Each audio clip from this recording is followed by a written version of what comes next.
चला तर आता बनवते मी तांदूळाची भाजी. तर भाजीला काय केलं तर 2 पेंड्या आणल्या होत्या. त्या 2 पेंड्या मी स्वच्छ धुवून घेतल्या. आता पाऊस पडतोय त्यामुळे चिखल जास्त असतो. त्यामुळे भाजी व्यवस्थित धुवून घेतली.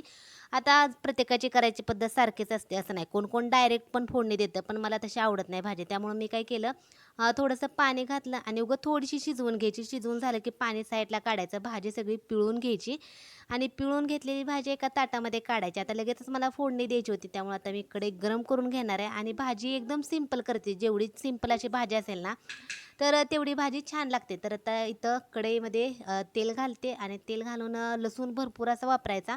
कारण ह्या भाजीमध्ये लसूण जेवढा जास्त असेल ना, तर तेवढी भाजी छान लागते. तर एक पळी तेल घातलं होतं. इथं लसूण घातलाय. लसूण छान असा लालसर भाजून घ्यायचा. ही भाजी मी संचितला टिफिनसाठी करते.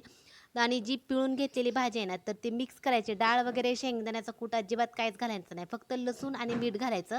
एवढीच घातली तरी भाजी एकदम टेस्टी आणि छान होते. तर आता भाजी करायची ही माझी अशी पद्धत आहे. तुम्ही कसं करताय काय माहिती नाही. मी भाजी कशी केली ते नक्की सांगा. चला तर मग बाय.